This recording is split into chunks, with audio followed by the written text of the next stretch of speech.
This is Evolutionary Radio. This is your host, Trevor Kouritzin. We got some more Canadian pre-Olympia contest coverage coming your way. Steve, do you want to do the honors and introduce today's guest? Yeah, if you guys remember, we had Ian on last week. His wife is also competing in the Olympia. This is going to be her second Olympia, and she's also from Ottawa, north of the border. So happy Labor Day to our American listeners. And we're going to cross the border and talk to Melissa Bumstead. Is it Bumstead or Boomstead? Bumstead. Bumstead. Okay. Yeah. How you doing, Melissa? How's the weather up there? How's the pine trees? It's good. We don't have a lot of pine trees around here, but whenever I go to Canada and I step off the plane, that's the first thing I smell is pine trees. See, I guess we just don't even notice it anymore. So this is going to be your second Olympia. And we were talking on the pre-show. Trevor didn't want to bring up your first Olympia. So tell us a little bit about our listeners. A lot of them are fans of Ian. They probably don't even know much about the women's side. Tell us what you compete in.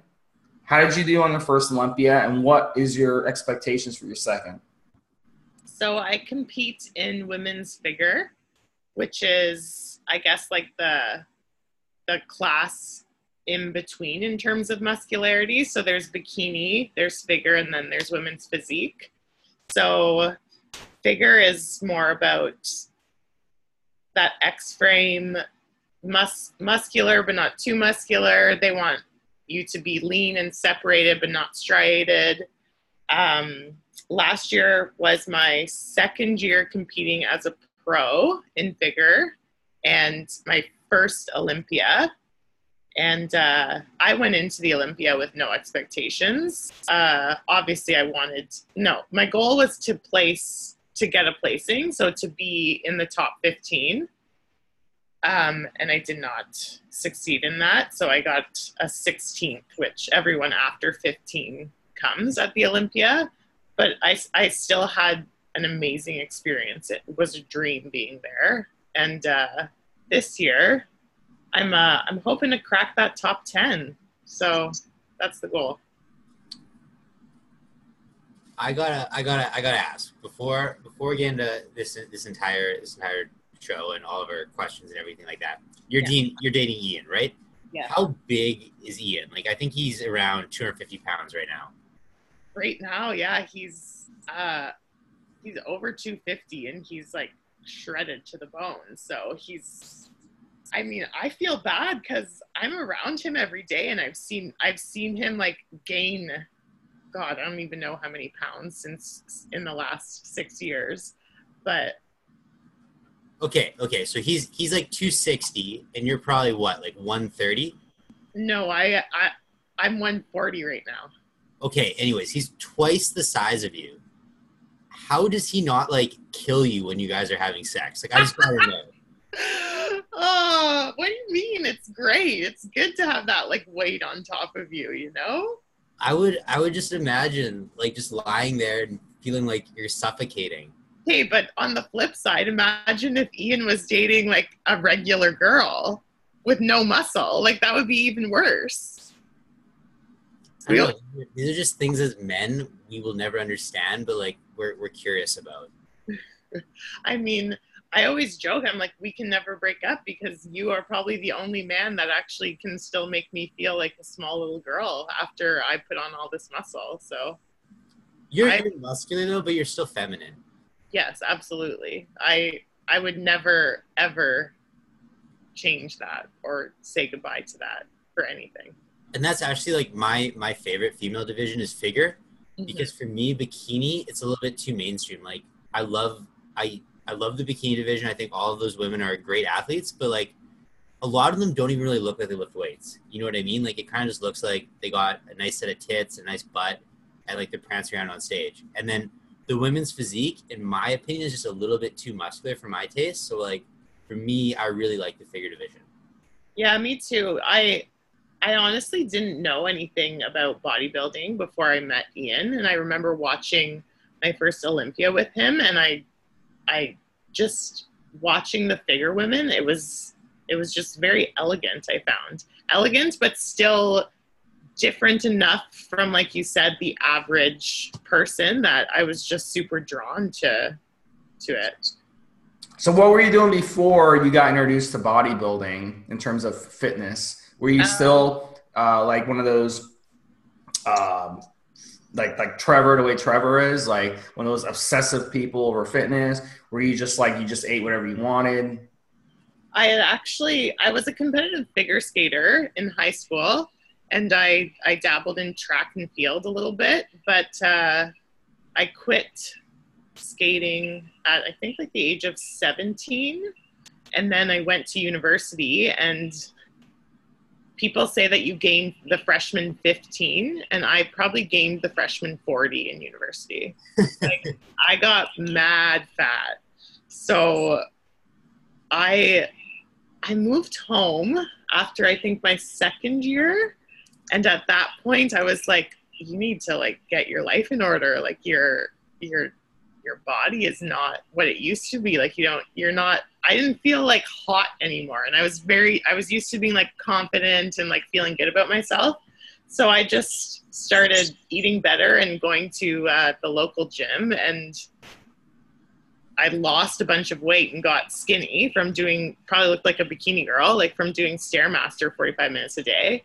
And then I met Ian, and yeah, I just started training with him and kind of fell in love with figure. And he was like, you could easily be extremely good at this with your genetics. And now we're here. So how long ago was that? Well, I got one question. Go ahead. Do you have loving parents, or when you came home at Christmas, having gained 40 pounds, and your dad like, holy shit, you got fat, you need to put down the fork? That's such a good question. My dad would never, ever touch that. And I honestly don't think my dad would ever even think that, but my mom, she's very honest. And I think one day I was lying on the couch, she was like, oh my God, you have cellulite on your legs. And like, my legs had always been like muscular and lean, like my whole life. And she was like, this is bad. You need to like get this in order. And I was like, fuck you, Mom. I hate you. But like, she was so right. Talk to us. Like, what do you think caused that freshman 40? Was it drinking? Was it your diet? What caused it? Beer, for sure. Well, it's a combination. Like I was drinking so many nights a week because it's just everyone always parties. And then when you're drunk, you eat like shit. You wake up, you're hungover, you eat like shit. It's also moving out. So you're going from kind of living with your parents who have like basically healthy food. They do the groceries, to doing your own groceries. Like I could walk to the grocery store and buy a box of Kraft dinner and feed myself. It was just stuff like that. So you met Ian at the gym, is that correct? I would see him at the gym. That's not how I met him though. My best friend at the time was very good friends with him too, and she introduced us. Okay, so this is a great relationship question, because this is something every guy wants to know. If there's a cute girl at the gym who you've been like making eyes at, for like a couple weeks, how do you approach her? When's the best time to do it? I mean, you're not going to like the answer, but you don't. So what do you do? Do you just like write your number and like tape it to a water bottle and be like, hey, you want some water or something? I wouldn't even. Honestly, the reason why I fell for Ian so hard was because I had to make the first move. But that's my personality too, right? Like if a guy comes up to me in the gym and tries to hit on me, it's like a very, very big turnoff. And it always has been. Like, I just don't think it's the place. How would this woman contact you though? Like how would she find out your name and like get your contact information though? What do you mean? Girls are so smart. We would like easily go up to the front desk and be like, yo, who's that hot guy? What's his name? I mean, these days everyone has Instagram too. So like the kids just go on there and like slide into your DM. So how did you figure, okay, so you're working out, there's this like handsome muscular guy. How did you even find out his name was Ian? No, we went to high school together. Oh, so you have a backstory. Yeah, like our high school was very small and we graduated the same year. So I knew who he was, and like Ian stands out. He has stood out since grade 9, you know what I mean? He was always the most jacked kid. I would see him in the gym and kind of like avoid looking at him because he looked so scary. What is it like? I got one more, Steve, then you go. Sure. What is it like bringing Steve home at Christmas and introducing him to your parents? Well, I never brought Steve home, but no, sorry, it's bringing Ian. You know what it's been a long day. You know what I mean? Were they like totally into it? Were they like, "Whoa, this is awesome. Let's get him 2 dinner plates instead of 1"? Or were they kind of like, "Whoa, who's this guy?" I think they were just. I mean, you meet Ian, and he's such a nice guy. They didn't really question. They had a lot of questions about what he did and how he got so jacked, and like food, obviously. Like it was always a joke, my mom trying to feed him and stuff. But no, they were more interested. I could see your mom like tapping you on the shoulder and be like, "Melissa, I gotta know, does Ian take steroids?" Oh yeah, oh yeah. Okay, Steve, you can go. Sorry, I've been hogging the show. No, just to follow up on that, like, so help these guys out there. Like, so you're not going to approach a girl in the gym. I actually agree with that because, like, the girls that I've dated in the past, a lot of them are gym rats too, and they get so sick of these creepy ass guys. Like, whenever they're on the machine, the guy always comes like right next to them, like, you know, whatever, on the bicycle or a treadmill or something, as if you know, it's so obvious these guys are creeping on them. So I agree with you. But let's say you run into the girl in the grocery store, you cross paths. Should you say something like, "Hey, no gym today," or make some type of comment like that, like some playful comment, and see how she reacts? Yes, totally. Okay, so that's the way to do it then. That's better than pretending that you like don't recognize each other when obviously you do. Like that shows you at least have balls. But there's a balance between showing that you have the balls to like go after what you want and then like going up to someone in the middle of a workout. You know what I mean? I do. I know what I do. That's my opinion. So Melissa, what I want to know is when you first got interested in, you know, bodybuilding and becoming a figure girl, where did you find your information? Because I feel like most of the information on the internet is geared towards men. And there's very little information out there for females. And if you go on, you know, the message boards and the forums, I'd say 95% of the people posting are men. I mean, I feel like I'm such an anomaly because I always had Ian right by my side. You know what I mean? Like for training, when I first started training seriously, like weightlifting, it was always me just honestly copying Ian's workouts and trying to keep up with Ian. For my diet and my first prep, Ian just did everything. I don't know where he got the information. He just told me what to do and I did it. Do you have a coach helping you now, or is Ian still doing everything? Oh no, Ian does everything. Whoa, that's crazy. Yep. Last night, Ian went and had a hamburger, and he had to take a look at me and basically be like, "Sorry, you're not coming with me." And I was like, "I hate you." Is that hard though? Because like obviously you love Ian with him being your husband, but like as a prep coach, he needs to, you know, pull the hammer sometimes, and like you're hungry and miserable, and he has to be like, "Sorry, you're right on track. Like no cheat meal." Is there ever like butting of heads? No, not when it comes to that. I think we both are so, at this point especially, we're both so invested in it, and the only time that we honestly sometimes butt heads is me probably over dieting or over cardioing myself. And that's when he's like, "You need to stop. Like, you're too lean. You're flat. You need to stop. You don't need to do cardio." And at that point, I'm like, "Why? I want to." And like, that's when we'll butt heads. But never for things like cheating on a diet or cheat meals like that. Because at the end of the day, I know he's just as invested in my success as I am. So if he's going to tell me no burger, it's because it's for my success, right? Are you friends with a lot of your peers that are going to be competing against you? I'm actually not. How does it work with women? Because we talked to Ian about how it works with men. How's it work with women? Are women really like, they don't network, they don't talk?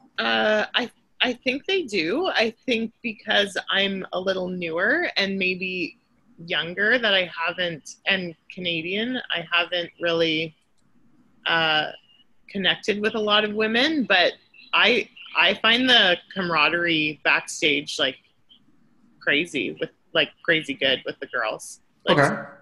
super nice. Yeah.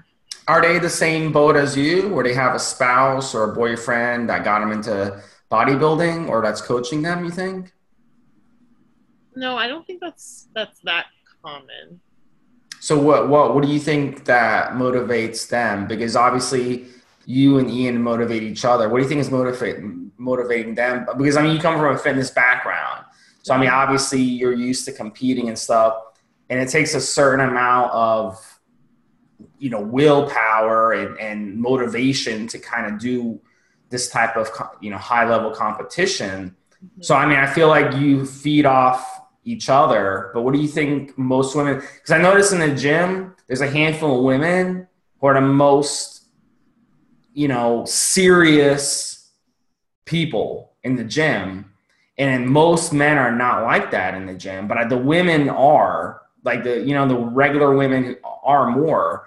So I'm curious, do you think it's maybe like, oh, you know, I have an older brother that I'm trying to keep up with growing up? What do you think kind of motivates a lot of women like that? I think when you talk, at least for figure, when you talk to the average competitor, they're at one point they were a competitive athlete, whether it be gymnastics or track and field or something like that. But the average woman that I compete against, I would say probably has the same kind of backstory as me, that you had a sport and you loved the competitive nature of it, and you grew out of it and you found this.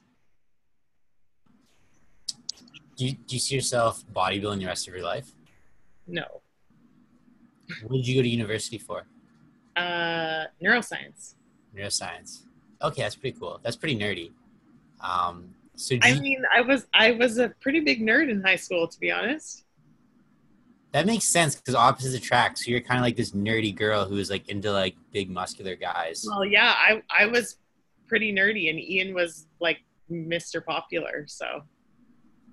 Okay, well this is like a high school sitcom all coming together.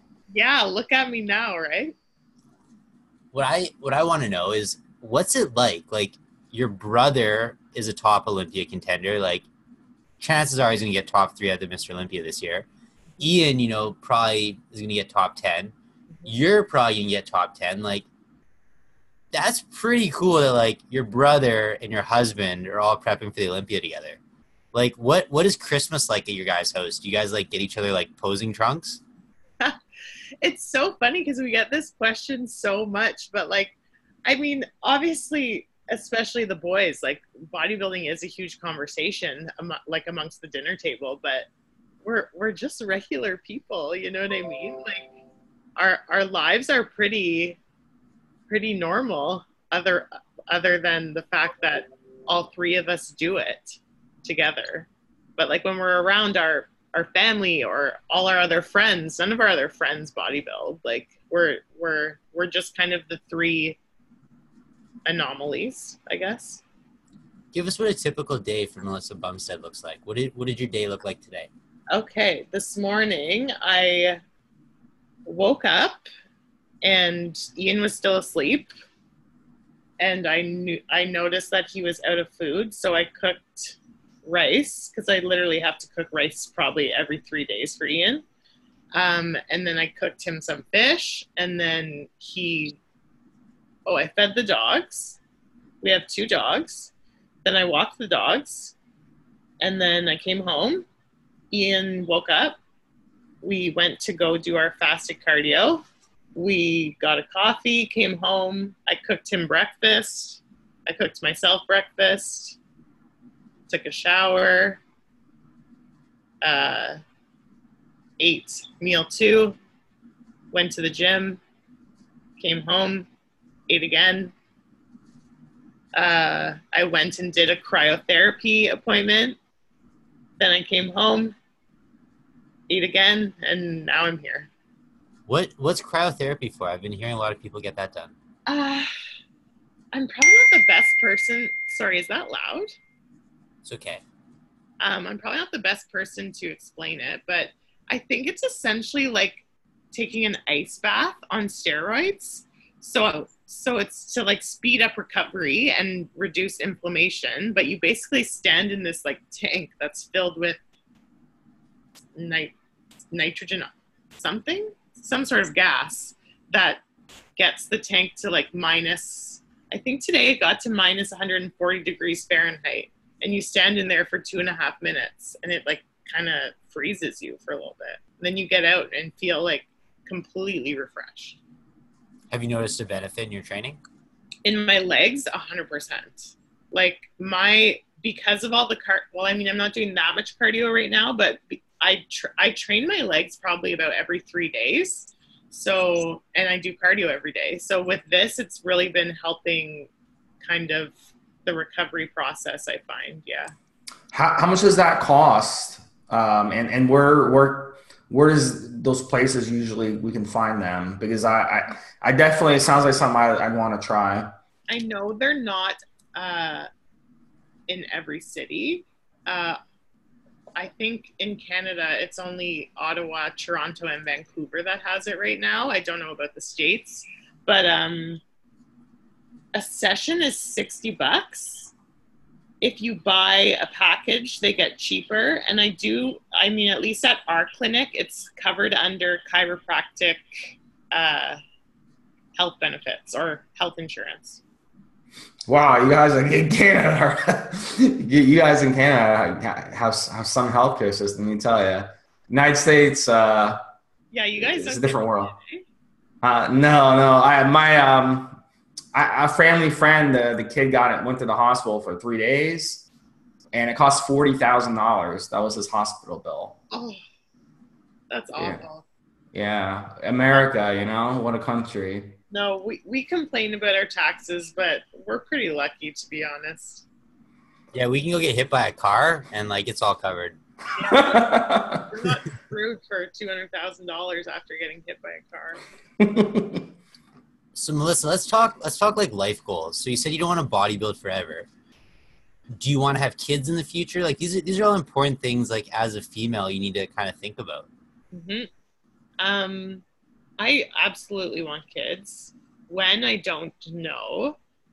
I know Ian's pretty antsy, but he also doesn't have to give up his body to start making babies. You can always adopt. No. We got to see what we would create. Come on. With your genetics, it'd be the next Mr. Olympia, guaranteed. Right? Like, I feel like it's going to be the sickest kid ever. In my head, I tell myself I'm going to compete while I'm still successful and while I still love it. And until then,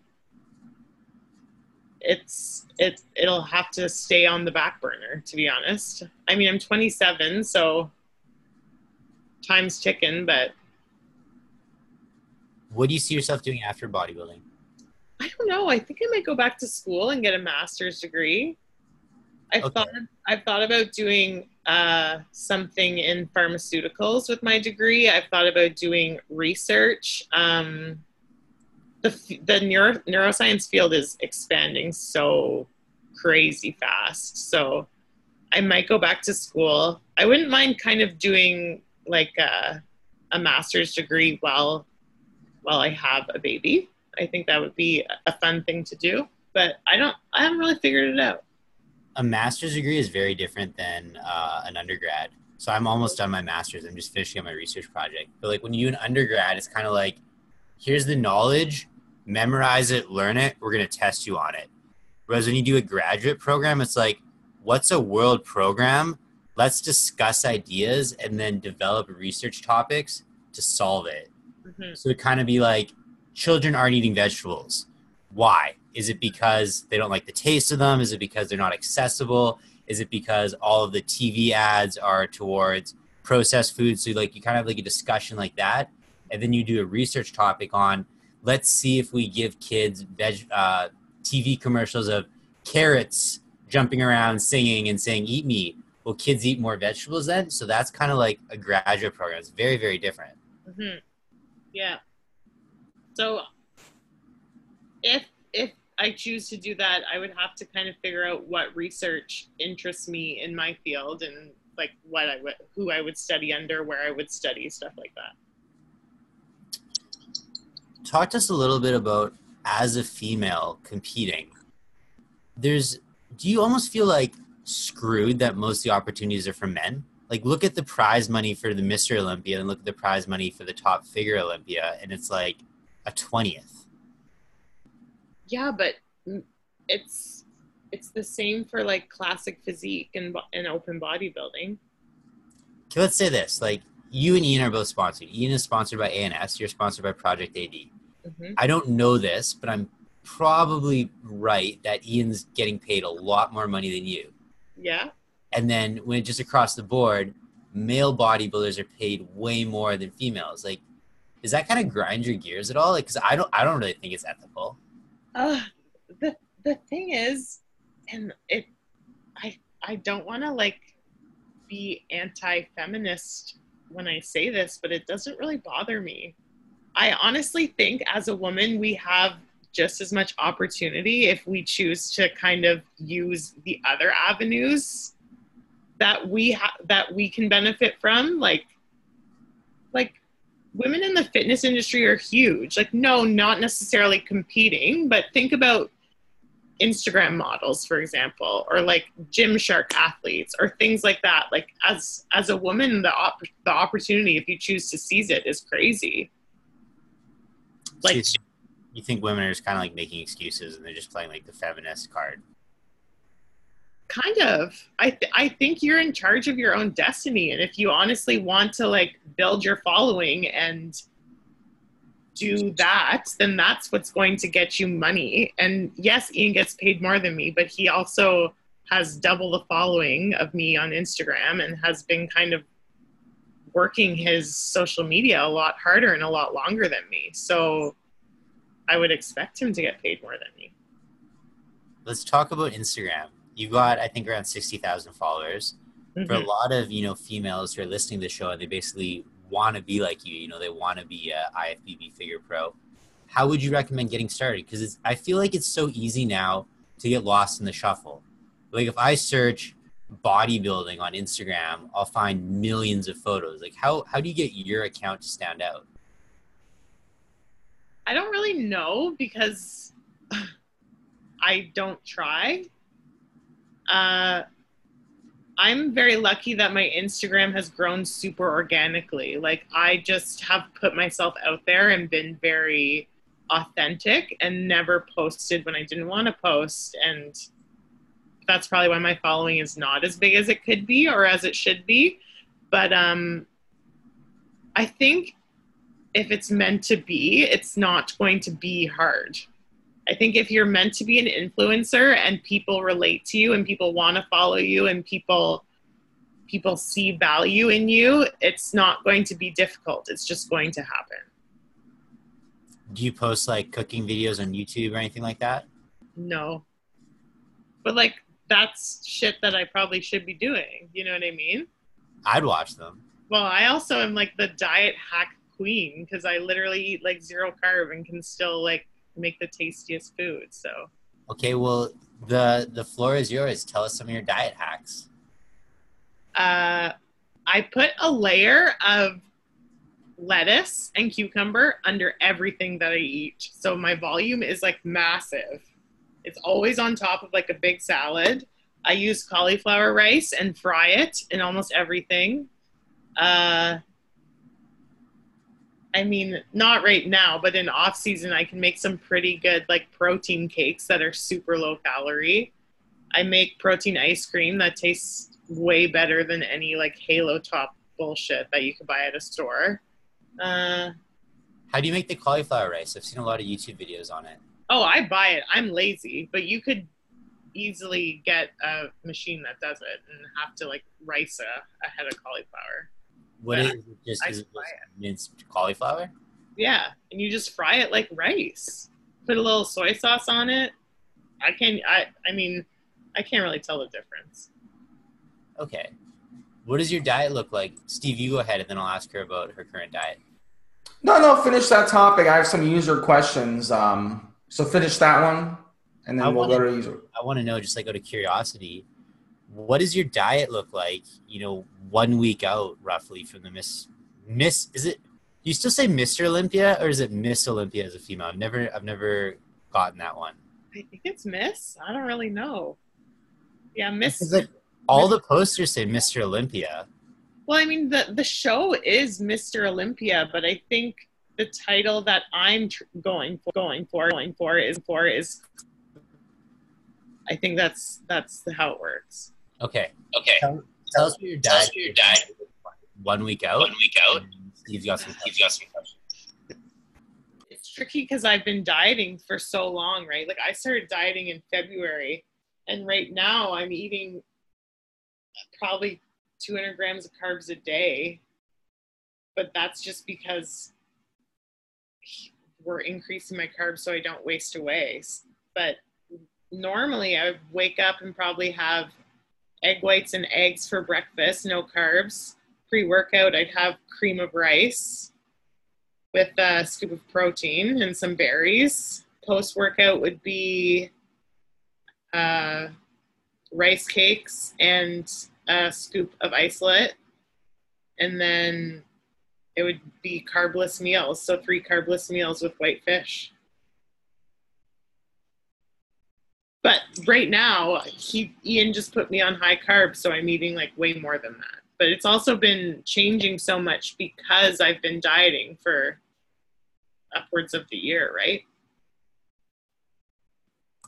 So it sounds like it's pretty standard bodybuilding. There's no like tricks in there. You probably won't want to say anything, right? You don't want your competitors to know, right? I don't think there is any tricks or secrets. Yeah.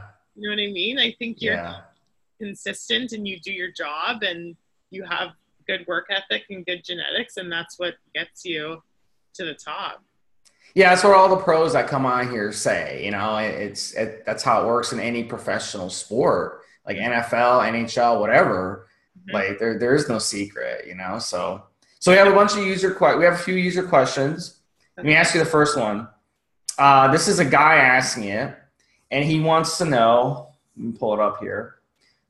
He says, what are some of the best things you can say to a woman that is very insecure about her body? How can you make them feel better about these issues? I mean, I don't want to go all like psychology on people, but there's no point in trying to make someone feel better without getting to the root of the issue. So like, why do you feel like shit about your body? Where is that coming from? And from there, you have to solve where it's coming from, because you saying you look beautiful is not, it might feel good for a second, but no, she's never going to believe it. One question I have for you, Melissa, being a top figure pro, are you insecure about your body? Oh my God. Yeah. All the time. Like I could be a day out from a show and be in the best shape of my life and still be insecure about my body. This battle of self-doubt, it never goes away, ever. So I think for that listener, they kind of just got to learn that it's something they're always going to deal with, and it's more finding a coping mechanism than trying to find a solution, because I don't think it's something you'll ever lose. Mm-hmm. Because like as a society, we live in that grass is always greener, right? Like someone with brown hair and brown eyes will look at me and they'll be like, oh, I wish I had blonde hair and blue eyes. Yeah. And then I'll look at them and I'll be like, oh, I wish I had brown hair and brown eyes. Yeah. And then, I'm 6'1", a short bodybuilder will look at me and be like, oh, I wish I was that tall. Well, I look at him, I'm like, bro, I've got such long limbs. I couldn't bodybuild to save my life. Yeah. So it's like, I just think that's human nature. I also think it's important to practice self-love a little bit, because I find I was always looking at other people and being like, oh my God, she's so beautiful, or oh my God, her butt's so nice, or whatever. And I would never compliment myself. And when you start appreciating things about you that you like, you start to kind of respect yourself a little more and not beat yourself up so hard. So next question, she wants to know, how often should I be training? I mean, that totally depends on your goals and your diets. Like, Yeah, I mean, obviously, like most of the people, who listen to the show, they're, females and stuff, they're not competitors. So what do you think the average, woman who likes going to the gym, what would be a good number to hit? I mean, I still think you can go to the gym once a day. Do I think you necessarily have to hit weights every day? No, but I think sweating once a day is absolutely beneficial. Whether you want to do a yoga class or go do cardio or hit your legs or do an upper body, like that's what I would do every day for sure. Okay. Next question. This is a gentleman. He says that his wife's libido has been going down, and he wants to know if there's any supplements or anything that he can do. Should he bring it up to her to kind of get that going in the right direction? What are your advice to this guy? Oh my God. I don't know. Ask her why. You think asking her, though, would be smart? You don't think she'd get defensive? No, I would totally want Ian to talk to me about it. Okay. So what should he say? Just go up to her and be like, hey, what's the deal? What's the deal, bitch? No, I just feel like, hey, babe, we haven't really been getting it on lately. What's up? We haven't been communicating on a physical level lately. You guys are so Canadian, I swear. This shit wouldn't work in the U.S. What would you say in the U.S.? I don't know. You guys are so nice up there and so diplomatic with each other. Like, it's amazing. I wonder, I don't know.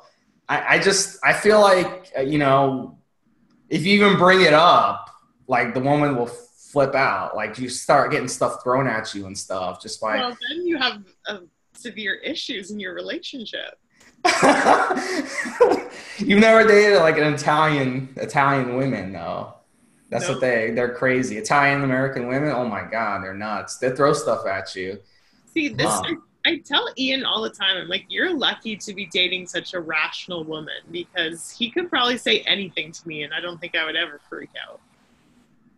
Do you think that, a romantic evening to try to like with music and stuff, doing something romantic for a woman is good? Because you think that when you're married and stuff, you tend to kind of just like not appreciate each other and you start neglecting stuff. Because when you first start dating, it's like you're bringing her flowers, you're opening doors, or you're trying, you put in a lot of effort, and then you get married or you get in a relationship, you just forget to do that. It's almost like, well, I already have her. I don't need to really try.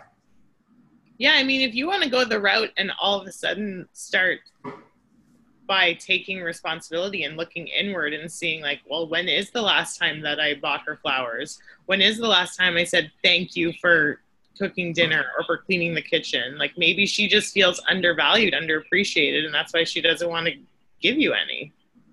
So what should a guy do who's listening to this who's kind of neglecting his wife or neglecting his girlfriend? What would be something that Ian could do for you to make you so happy when you come home? Like, I mean, to be honest, every time Ian buys me flowers for no reason, it makes me feel so good. Okay. I'm not talking about like, oh, it's your birthday, here's some flowers. I'm talking about like I come home from the gym and there's flowers delivered and it literally says just because. Like, that's amazing.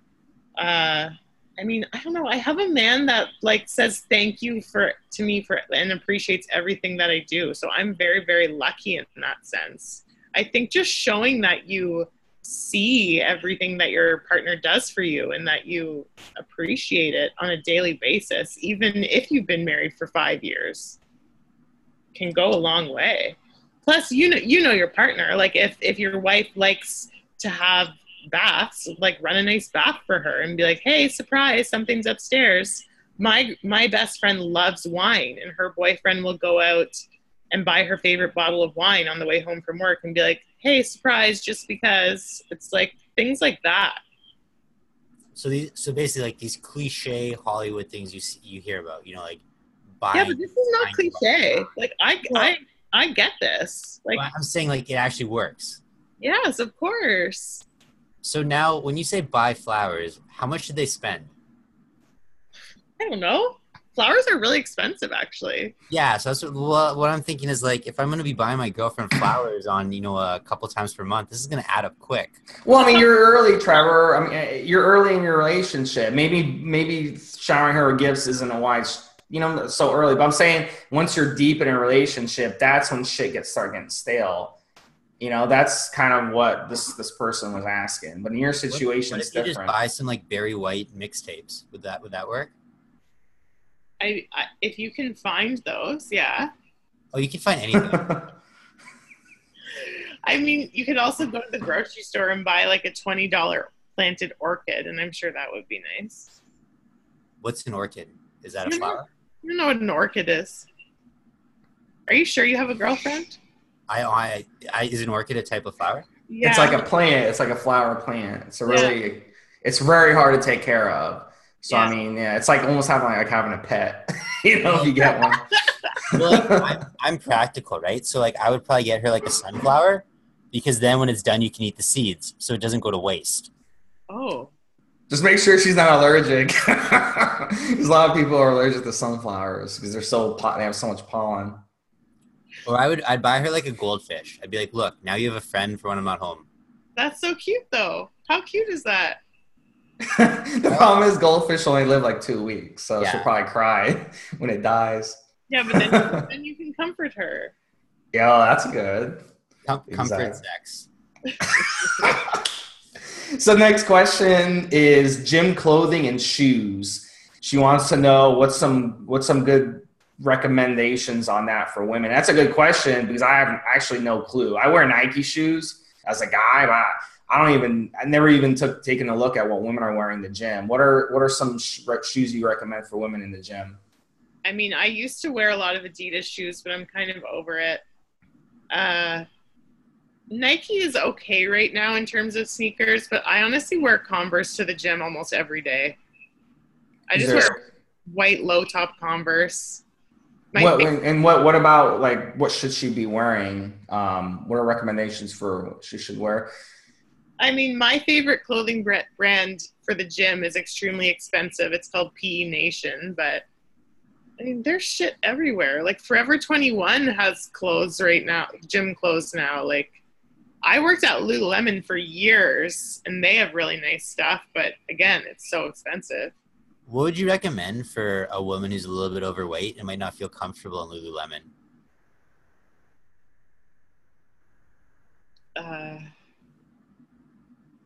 I don't know. Maybe black. Black kind of makes you look thinner, right? Yeah, I would just wear black and I would go to like a sports store. Like we have Sport Check or something and probably get like Nike or Adidas, like stuff like that. I know Nike actually has a like plus size line too. Trevor's into plus size women. So is Ian. I like big black chicks. Oh. It's tough to find them in Winnipeg though. So Trevor usually goes like on websites. He flies them in from like the US, from the South. I'm not even kidding. Like this isn't even an exaggeration. I can send you guys screenshots if you want. I get at least 3 or 4 Instagram DMs from random black girls I don't know. They love me. Are they big black girls? Usually, yeah. It's because you're like a pretty blonde skinny boy, maybe. If I post like one of like my modeling photos, I'll get like 10 Instagram DMs from random black girls I don't know. Oh my God. When you travel to the States, do you get hit on by like black women a lot? I was in New York 2 or 3 months ago, and yeah, especially like a big black like Southern woman. Yeah. They're like, oh, from Canada, hey, well, I hope you enjoy your stay, and they like want to get to know you, and like I think it's the blonde hair. It's probably your blonde hair and your body type, yeah. Well, like I kind of like I don't really look like I look like an athlete. Like people always think I'm a hockey player because I'm from Canada. Mm-hmm. So I think like they like the skinny jacked, like blonde hair, blue eyes type look. Yeah. You know what's funny, Melissa? Like Trevor always says he gets 5 messages a day from women. I get none. I've never had a single woman message me. I must be an ugly motherfucker. No, you're more my type than Trevor. Don't you worry about it. Okay. I would listen to you. So next question is female protein. She wants to know if there's any brands for protein. I mean, I don't know. It's a random question, but that's what she wanted to ask you. No. Okay. Pretty much no. I mean, if a protein powder is good for a man, it's going to be good for a woman too. I would just make sure you're using a clean isolate so your stomach can digest it easily. Okay, Melissa, this is a great topic because like a lot of women think like these women specific supplements are different than men specific supplements. So talk to us about this like woman protein powder that comes in a smaller jar but is twice the cost of regular protein. It's called marketing and it's for suckers. All our bodies use nutrients the same way, whether we're a man or a woman. Yes, there are certain vitamins and or micronutrients that maybe we need more of, but honestly, at the end of the day, like I take the same vitamins as Ian. If Ian buys a men's multi, I'm going to use it. I'm not going to go out and buy women's multi. I don't really care. So I have 2 or 3 clients a month ask me about women protein. And I'm like, do you go to the butcher and ask for the woman chicken breast? Yeah. Like, do you buy your meat in a different grocery store? Like no, it's marketing. And if it makes them feel good to buy something with a pink label, I say give her, but it's very unnecessary. Well, let's not diss pink. Pink's my favorite color, but I agree with what you're saying. Okay, but let's be serious. These women proteins, they're all pink. Yeah, I think you're right, actually. Pink and black. Okay, maybe purple. What's your favorite color?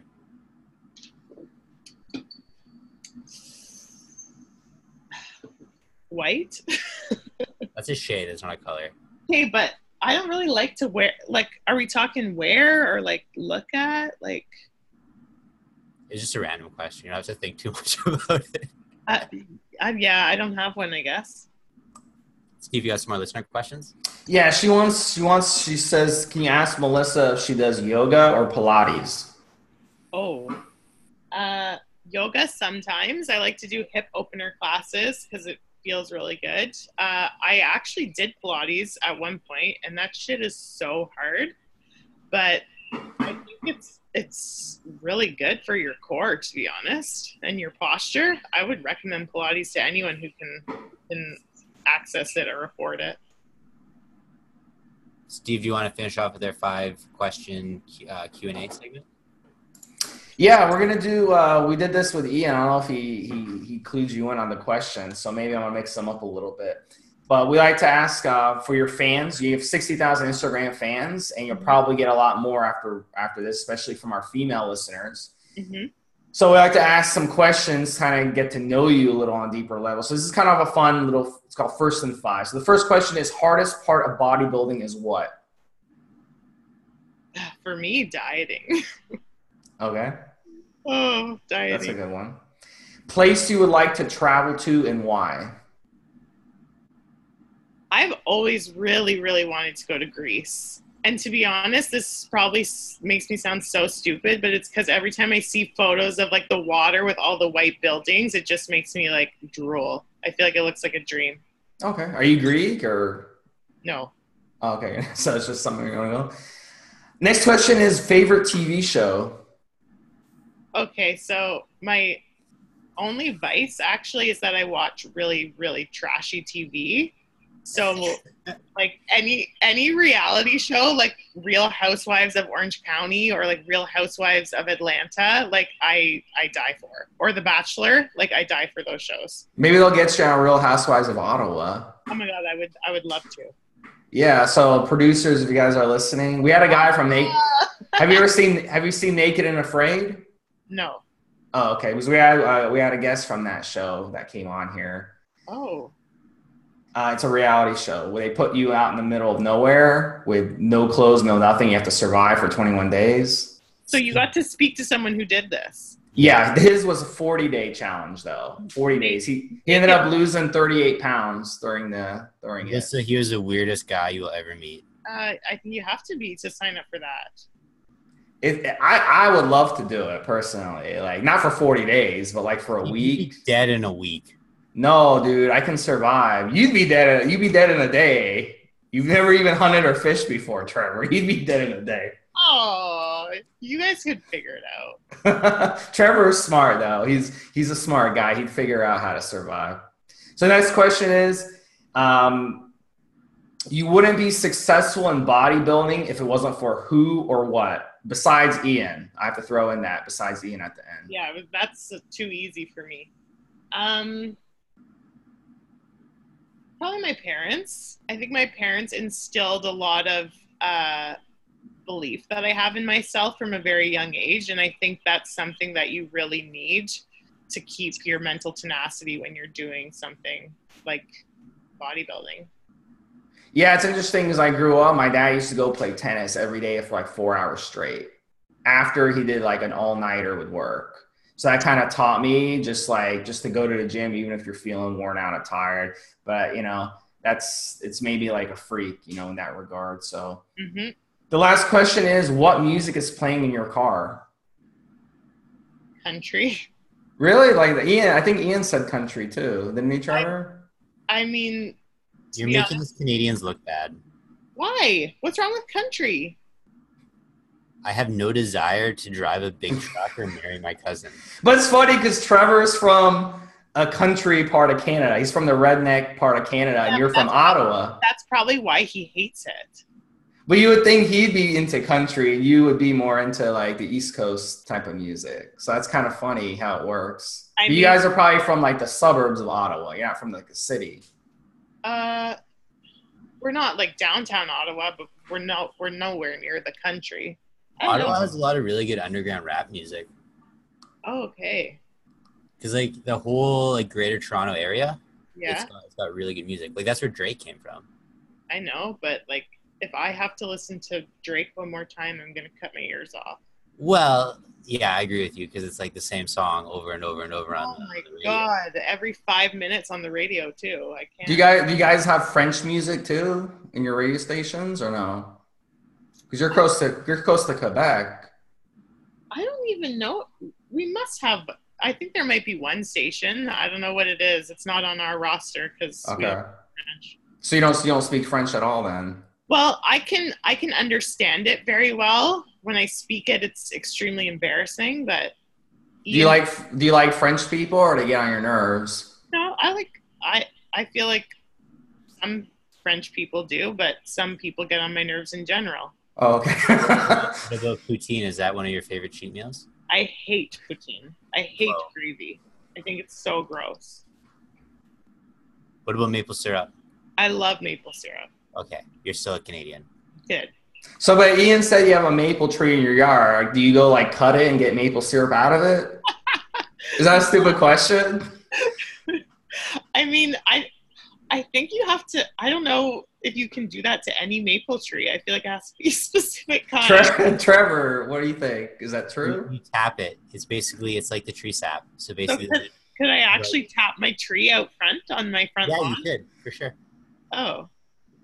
In Montreal, they have like a maple syrup festival every year.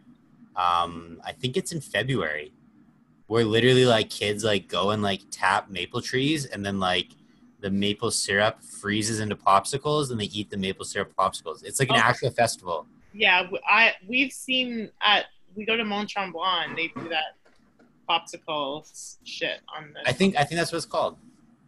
Mont Tremblant? I can't remember. There's so many crazy French Canadian holidays. I can't keep up. Yeah. Okay, Melissa, I got 2 questions for you, and then we'll close up the show. Okay. With Ian being, a top Mr. Olympia competitor, with yourself being a top Mr. Olympia competitor, do you see yourself staying in Canada, or do you see yourself eventually moving to the United States? I wouldn't mind having a second property in the States. I wouldn't mind having somewhere maybe in Vegas to kind of spend a couple months of the year in, but no, I would never move to the States full time. I've been looking into that because I was thinking about buying a place in Florida. They totally screw you as a Canadian when you sell the property. You have to give 50% to taxes. Stop it. Yeah, they totally screw you. And then there's also inheritance fee. So if you die and someone inherits that property, they have to pay a third of the property cost immediately in tax. And is that just because we're Canadian buying in the States? Yeah. That's annoying. You pay to the U.S. government or the Canadian government? The U.S. government. Yeah, that you are getting screwed. That's messed up. Yeah, that's annoying. But what if you have dual citizenship? Then I think you'd be okay. Are you a dual citizen though? No, but I could try to become one. It's very, very hard. Oh, God. I looked into getting a green card. Basically, you have to have an employer in the United States that has to fill out the paperwork, and they basically have to justify to the U.S. government that you have a unique skill set that they can't find in a U.S. employee, and that's why they have to immigrate you. I mean, I kind of do. What you need to do is you need to start up your YouTube channel and then get some videos going, and then that company will be like, we want to import it because, like, look, no one cooks like Melissa. And you'd be like, yeah, check out these low-carb protein pancakes. You think anyone can just cook these? No. The thing that's tricky about that is I feel like my shit tastes so good to me because I'm so hungry, and the average person would eat it and be like, this tastes like cardboard. Yeah, actually, I get that a lot too. I'll like send a client like, oh, you gotta try this like recipe. It's like just as good as like brownies or whatever. They'll be like, Trevor, you've been eating shitty food so long, you forget what regular food tastes like. Yeah, It's like, you haven't had real ice cream in years. That's why you think this tastes good. Well, I don't know. As long as you can like sell it well, because like every food channel, like I'm sure some of the meals they make don't actually taste good, but they like make it plated so nice and everything. I think if you can just like sell it, that's all that matters. Yeah, it's true. Okay. Do you have any special thank yous, any special shout outs, anything like that you want to do? I literally did not hear a word you just said. Do you have any special thank yous, shout outs? Do you want to thank God, anything like that? Oh God. I'll thank Ian and Christopher and my family for being so supportive. My sponsor, Project AD.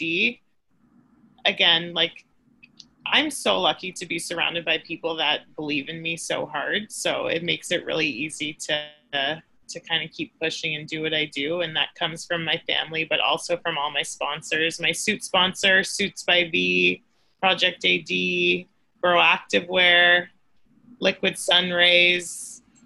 I'm very excited to go to Vegas this year. I think it's going to be a really special year.